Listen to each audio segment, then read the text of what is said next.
வணக்கம் நண்பர்களே, நான் உங்கள் மணாளன். அஸ்ட்ரோ மணாளன் டிவி யூடியூப் சேனல் வாயிலாக உங்களை எல்லாம் சந்திப்பதில் மிக்க மகிழ்ச்சி. வருகின்ற 2024 மே 1 மேச ராசியிலிருந்து குரு பெயர்ச்சியாகி ரிஷப ராசிக்கு வருகிறார். இந்த குரு பெயர்ச்சி துலாம் ராசி நண்பர்களுக்கு என்ன மாதிரியான பொதுவான பலன்களை கொடுக்க போகுது அப்படிங்கிறத பார்ப்போம். பொதுவாக துலாம் ராசி நண்பர்கள் எதை செய்கிறது எதை செய்யக்கூடாது அப்படின்ட்டு ஒரு குழப்பமான சூழ்நிலைகளில் இருந்துக்கிட்டு இருக்கீங்க.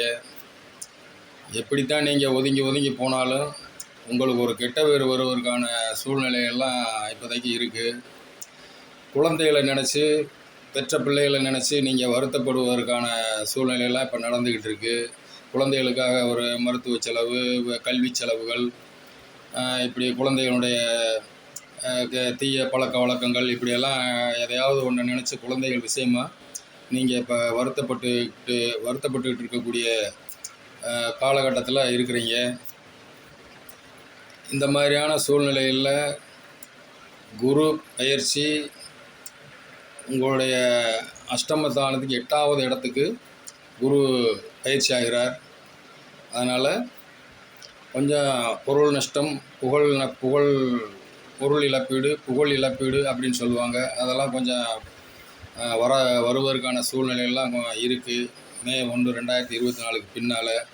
அதனால் உங்களுடைய செல்வங்கள், பொருள் வரவுகளை எல்லாம் கொஞ்சம் கவனமாக கண்காணிச்சுக்கோங்க. வரவு செலவுகளை எல்லாம் சரியாக வச்சுக்கோங்க. அடுத்து உங்களுடைய இதுவரைக்கும் அதாவது குடும்பத்தில் நல்ல செலவுகள் கெட்ட செலவுகள்னு இருக்குது.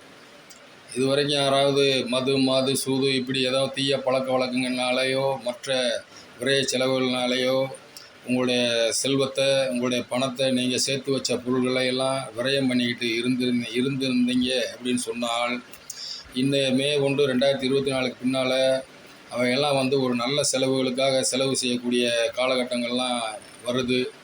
அதனால் வீட்டில் ஏதாவது திருமணம் பண்ணி திருமண நிகழ்ச்சிகள் செய்யலாம், சுப காரியங்கள் நடத்தலாம், வீடு கட்டலாம், மனை வாங்கி போடலாம், ரியல் எஸ்டேட் பிஸ்னஸ் செய்யலாம், இடங்கடம் வாங்கி போடலாம், நகைகள் எடுக்கலாம்.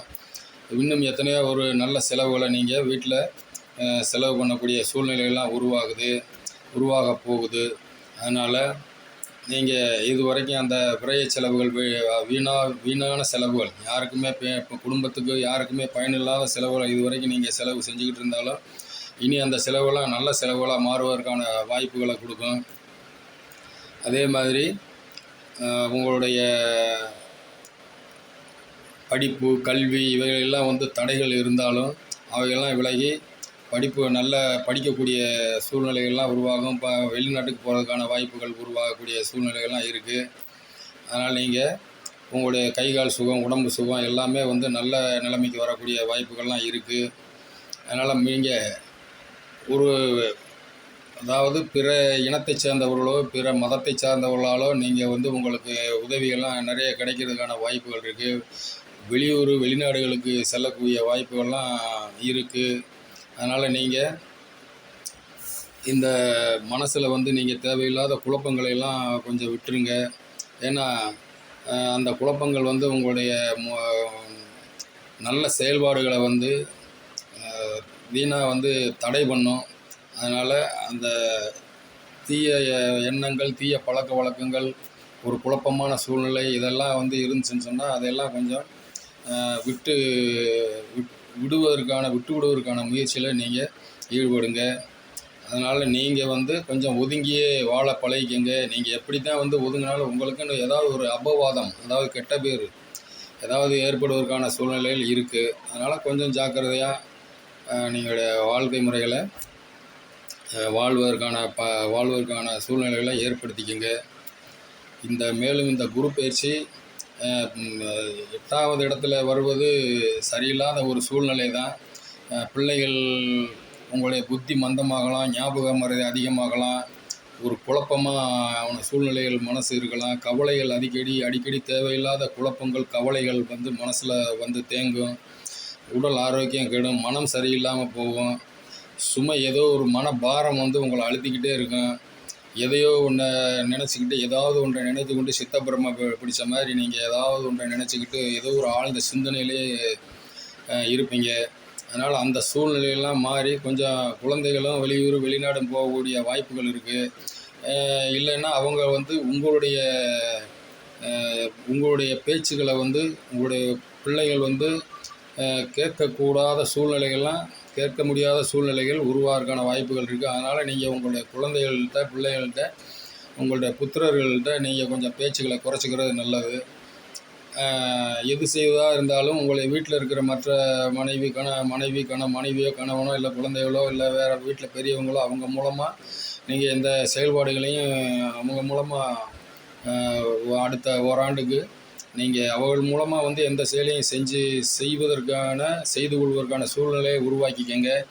நீங்கள் போய் முன்னால் போனீங்கன்னா இந்த குரு பயிற்சி தொட்டது துலங்காதுன்னு சொல்லுவாங்க. எட்டாம் இடத்த குரு தொட்டது துலங்காது அப்படிங்கிற மாதிரி சொல்லுவாங்க. அதனால் நீங்கள் போய் முன்னால் நின்று எதையும் செய்யாமல் வீட்டில் இருக்கவங்க கிட்ட கொடுத்து அதை செய்யுங்கன்னு சொல்லி நீங்கள் அவங்ககிட்ட பொறுப்புகளை ஒப்படைச்சிருங்க. அதனால் மற்றபடி முடிந்தால் அப்படியே வியாழக்கிழமை குரு பகவானுடைய தரிசனத்தை தட்சிணாமூர்த்தி தரிசனம் பண்ணிவிட்டு வாங்க. முடிந்தால் ஆலங்குடி குரு பகவான் கோயிலுக்கு ஒரு தடவை போயிட்டு வாங்க. போய் தரிசனம் பண்ணிவிட்டு குரு பகவானை தரிசனம் பண்ணிவிட்டு வாங்க. மற்றபடி வந்து நீங்கள் நல்ல செலவுகள் செய்வதற்கான சுப செலவுகள் உங்களுக்காக காத்திருக்கு. நீங்கள் அந்த செலவுகளை செஞ்சு தீய செலவுகளையெல்லாம் கொஞ்சம் கட்டுப்படுத்திங்க. அதனால் இந்த குரு பயிற்சி உங்களுடைய மனநிலையை பொறுத்து தான் அதனுடைய தாக்கங்கள் அதிகமாகவோ கூடுதலாகவோ குறைவாகவோ இருக்கும். அதனால் நீங்கள் உங்களுடைய மனதை புத்தியையும் கொஞ்சம் தெளிவாக வைத்துக்கிட்டு பொறுமையோடு இருங்க. அதனால் இந்த குரு பயிற்சி வந்து உங்களை ஒன்றும் பண்ணிடாது, நல்லதே நடக்கும். துலாம் ராசி அன்பர்களுக்கு என்னுடைய வாழ்த்துக்கள். இந்த வீடியோ பிடிச்சிருந்துச்சுன்னு சொன்னால் லைக் பண்ணுங்கள், ஷேர் பண்ணுங்கள், சப்ஸ்கிரைப் பண்ணுங்கள், பெல் பட்டனை கிளிக் பண்ண மறந்துடாதீங்க. மீண்டும் அடுத்த வீடியோவில் சந்திப்போம்.